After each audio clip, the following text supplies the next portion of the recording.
I am Groot.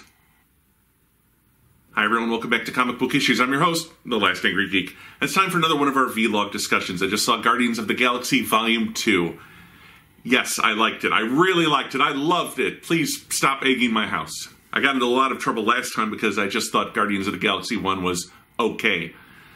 And everyone was all of a sudden like, why did you hate it? I'm like, I didn't hate it, I liked it. But you just said you didn't love it. I'm like, well, yeah, I didn't. I thought it was okay. But I really think they improved upon what they did in Guardians 1 for Guardians 2. So it's a much more enjoyable movie, at least from my perspective. I know it's been kind of getting mixed reviews. If you remember, one of my big complaints was that there were no non-human aliens. There weren't any non-human aliens, at least sentient ones, in this film either. But I did think the makeup was better. I think the budget overall must have been improved because I thought the sets were better, the planets were better. It wasn't just that Star Trek future where all the aliens looked mostly human, but the makeup on a lot of the Ravagers was pretty good.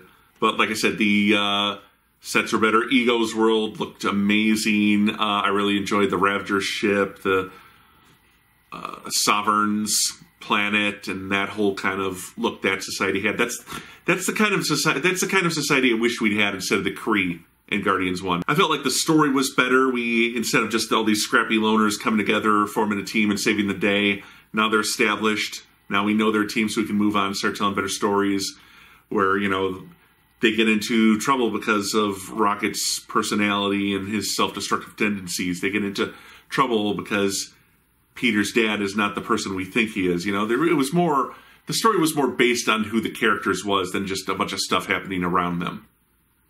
Also, I enjoyed a lot of the B-plots, but we'll get into that later. I enjoyed the backstory of the Ravagers, finding out more about them. I enjoyed the Nebula-Gamora relationship. I enjoyed the redemption of Yondu. What I really liked was just about every character had some personality. They just weren't generic background characters. Like, you know, on the Sovereign's flight team, when there's that one last guy flying after the Guardians ship. I can't remember the name of it offhand, but and then he gets blown up, and he's the last one, and everyone who's been watching him just kind of goes, you suck. I like that. That's good. I love that Taserface couldn't really come up with a good story for his nickname. And, you know, then he calls the High Priestess Aisha and says, you let them know it was Taserface who destroyed them. And she just bursts out laughing at his name, you know. Little moments like that are really what sold this film for me. And speaking of the Sovereigns, whenever I saw that gold makeup, all I could think throughout the whole movie was, now they can do Adam Warlock. And then I saw those 5 end credit sequences, so now they can do Adam Warlock. And honestly, that was probably the best Stan Lee cameo ever. They're just jumping through dimensions. There's Stan Lee in a spacesuit talking to the Watchers. And then I was a FedEx agent, which was in Civil War, right? Guys, I was counting on you for a ride home. Oh, heck. I want to know how he wound up in that spacesuit on that planetoid. Why the Watchers came to him. There's a whole movie there. I want to know how he wound up in that spacesuit on that planetoid surrounded by Watchers. There's a whole movie there. All right, let's talk about the main cast. Actually, we're going to skip the main cast. I always do these things, and I talk about the main actors, and then the sequel, I talk about the main actors, and then the sequel to the sequel, I talk about the main actors, and it kind of gets a little old. So all I'm going to say is the main 3, Batista, Zoe Saldana, and Chris Pratt did a great job. They know their characters. They know what notes to strike. Batista keeps getting probably the biggest laughs in the movie. Just because he's such an, I believe in you. She did it. I didn't think she could do that. You know, just he's such an earnest, heart-on-his-sleeve character. I liked that they didn't shove the romance down our throats with Gamora and Star-Lord. They just kind of kept teasing it, but it'll have to go somewhere in Guardians 3. I do want to talk about Rocket and Groot, though, because I feel there's kind of a big change with those two, who are just kind of the background comic relief characters. Rocket probably has the most dramatic part of any of the Guardians, in that he's kind of confronted by his just self-destructive tendencies. He's just, I'll steal anything when the whim comes across me. I mean, that's the kind of life you can lead when you're on your own, but now that he's part of this team, it's backfiring and self-destructing, and he has that long kind of bonding scene with Yondu where they both realize they've been assholes and it's cost them their families. You see some change in Rocket at the end when he shoots Gamora to save her because he can't stand to lose anyone else, and he knows he's probably going to lose Pete and Yondu. In his way, try to take care of the people he loves at the end. So there's that. Really, the only kind of mystery left after Guardians 2 is Rocket. I think they need to explore how he got his cybernetics. I want to see a movie where he and Howard the Duck team up to find out where all these talking Earth animals are coming from. Baby Groot might have been my only real problem with the film, and that's not with the film itself. It's with the marketing of the film. I think they gave away just about all of Groot's funny scenes in the trailers and the commercials and stuff. So there weren't a lot of surprises with him. I think the best part for Baby Groot was the opening battle sequence where he's dancing around. There was a nice callback to the credit sequence of the last film when Drax lands in front of him and he just stops dancing. He looks away, starts... I like that he was kind of a little brat. He was like, attacking rats. He was eating bugs. He was all doing all sorts of weird little things. But then, just about, with the exception of trying to rescue Yondu and Rocket, everything else we saw in the trailers. Again, except for the end credit sequence. So Groot was kind of the heart of the last movie. Here he's just pretty basic comic relief, and most of the jokes we'd seen going into the film. So I think that was a fail. Although that's not entirely on the shoulders of the people who made the movie. That's on the people who marketed the movie too. They gave too much away. I just wish we'd had a few more surprises with Groot. Why was he constantly punching Batista? Why was he constantly punching Drax? When Drax is getting him, he starts punching him. When he runs up, he starts punching him. Then finally he falls asleep in his arms. I mean, why, where was all that anger coming from? Nebula, I'll give Karen Gillan the award. I think her character was the most improved. In the first one, she's just this, I hate Gamora, I'm the quiet killer, I'm going to do all these action sequences, and that's it. Here we get the backstory. Here we get the pain of what it means to be Thanos' other daughter, the one who doesn't perform to his standards, the one who's constantly in Gamora's shadow. Why she hates Gamora, why that huge chip is on her shoulder, and just how much it can suck to have a dad like Thanos. Jeez. I wasn't expecting that moment where she said, I wanted a sister. Yeah, I could see how some people think it's cliched or cheesy. But think about this. When was the last time we saw a villain who finally realized they were the bad guy, who finally realized they were doing all these terrible things for the wrong reasons and changed and redeemed themselves? Just through sheer force of will, just through recognizing that they were wrong. And I think that's a good message for people to see, that you can change for the better if you want to. Oh man, Kurt Russell was great as Ego, wasn't he? I think when he says, well, I gotta go take a whiz, and he goes off and pees in the woods, I think that's the moment we all said, yeah, that's Star-Lord's dad. He's got that crassness, that crudeness that you see in Star-Lord. But then he's also got this big kind of cosmic view of everything that's just narrowed down and focused through the eyes of this tiny organic mind that he's operating out of. These billions of years of cosmic planning are about to go down the drain because he's fallen in love. And he recognizes that he's fallen in love, and he recognizes there's nothing he can do about that. If he comes back another time, he's done. He's going to stay with this woman, and that'll be the end of his great plans. So that Ego's a good name for the character, because Ego demands that he give up this happiness, this personal fulfillment he's found, in order to spend his next billion years reshaping the galaxy. It's also like, well, you could have stayed and had the family. You're immortal. You could have left later on and gone back to all this. But no, he didn't want to do that. He wanted to keep the focus he's had for all this time. So you're waiting for that other shoe to drop, and then he finally says, that's why I gave your mother that tumor. I'm like, oh, now it's on. You're just waiting for that other shoe to drop, and there it is.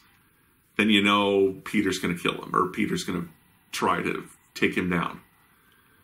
But Kurt Russell played the part with a lot of charisma. He was having a lot of fun with the part, you can tell. And when Star-Lord finally meets his dad, I'm thinking, oh, what are you going to do now? Teach him how to throw a ball? And yeah, he taught him how to throw a ball. It's classic father-son bonding. You teach your son to catch. Even if it's a ball of cosmic energy they formed from their own mind. Kurt Russell is probably the best villain that we've had in a while, because he had personality, he had charisma. I mean, you've got these characters like Ronan from the first Guardians, Malkaith from the second Thor, and they look great, they're visually impressive, but there's nothing for you to glom onto. There's no personality. They're just, I'm going to kill everything, and that's a boring villain. This is like Loki. He loves, he has fun, he's enjoying life, but he also has these sinister desires to fulfill, and that's why I think he works. He's a great villain because of that. Mantis, I forget the young actress's name, it was Palm something. She was good. She was probably my favorite character from the DNA Legion that launched this modern era of the Guardians of the Galaxy. They changed her from the comic. She's no longer green-skinned, and she no longer has this knowledge of everything that's going to happen. She's just an empath in this one, and she's socially awkward, which is fun when you pair her up with Drax, who's also socially awkward, but a little more advanced. They develop a nice kind of father-daughter surrogate relationship. Drax's just brutal honesty about the universe as he sees it, clashing against her kind of naivety and hopes. But she was primarily kind of I wouldn't say a comedic relief character, but something of an unimportant character, something of a MacGuffin too. I would have liked to see her interact with Ego more. I mean, they arrive together and he's like, oh, here's Mantis, the only other person on my planet. Oh, by the way, I have this one weakness that only she can exploit, but now I'm going to not have anything to do with her for the rest of the film until she rises up against me at the end. I think there's a lot of potential in that character, and hopefully they'll do more with her in Guardians 3. And I think she'll be in Avengers too. I think I saw her picture on the big Avengers Infinity poster with the other Guardians, so she should be in that one as well. The Sovereigns and High Priestess Aisha overall was kind of a good foil for everyone. The whole kind of pomp and regal society, and it doesn't work outside of their planet, like she's trying to walk on the carpet and it's getting stuck in the snow. She's just desperate to destroy the Guardians after they wrong her society by stealing those batteries. But she wasn't just like this ice-cold Empress character. She flirts with Peter a bit. She has all this anger. She gets desperate to destroy the Guardians, and that leads into the Warlock sequence in the credits. So I enjoyed them. They were good foils, if not, they were good B-villains for the story, if not the main villains, because that's obviously Ego at the end. Let's talk about Yondu and the Ravagers. I like that we learn more about the Ravagers. They're not just this pirate band Yondu's leading. They're actually like a mercenary corps that he was a part of and then disgraced himself because of the interactions with Ego. I'm not sure Stallone deserved a title sequence credit. Yeah, he's a big star, but it was very much a cameo. Like Ving Rhames, like Michelle Yeoh. That Team Stallone had at the end, those were meant to be the original Guardians from the 70s Guardians of the Galaxy comic book that was set in the year 3000. When DNA relaunched the modern Guardians of the Galaxy, they tied the two eras in together. We saw the 70s future Guardians team up with the present Guardians. But the Stallone team was a nice little nod to continuity. And Yondu, it felt like he was the most important character in the film, which is kind of odd, because he wasn't really a member of the Guardians. He was their enemy in the last film. He was kind of their enemy in this one. Then when the mutiny happens, he is forced to confront how his selfishness, his actions led him to be disgraced in this group that he loves. It also led to this mutiny now. Yondu kind of undergoes his redemption when we find out finally that why he kept Peter away from Ego, because he knew Ego might kill him, and he had this guilt for all the blood on his hands. When he finally saves Peter and dies, I mean, when Rocket has to leave Peter and Yondu behind, and then Yondu dies saving Peter, I got choked up. I got a little teary-eyed, I admit it. The new cybernetic fin thing he had was, again, a nod to the previous Guardians from the 70s, in which Yondu was a part, but he had like a biological red fin, so replacing his mohawk with the fin was, again, a nod to the look of the character from the comics. Yondu has the best arc. He goes from villain to victim to father to having redeemed himself and dying and having his Spock ending. His was the most human. And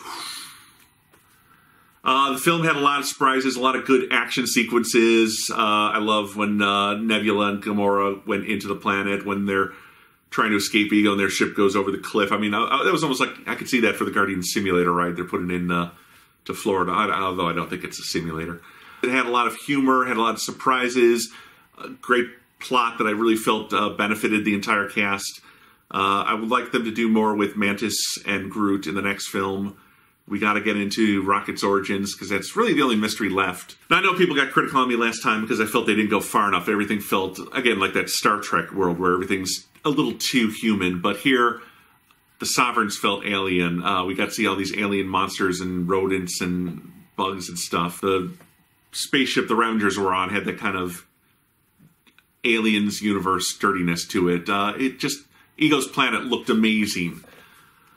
Overall, this was kind of the movie I wish we'd gotten the first time around. They pushed the boundaries and it pays off. I'm sure Volume 3 will be just as good, hopefully better. It's Captain America syndrome. Sometimes I don't like the first Marvel movie, but I enjoy the sequel more. So there you go. I'll see you next time. I think the next film is either Wonder Woman or Spider-Man. I think Thor is at the end of the summer. Maybe I'm wrong on that because I don't have the dates in my head. I'm just thinking out loud here. Thank you for joining me. This is Comic Book Issues, and I'm your host, The Last Angry Geek.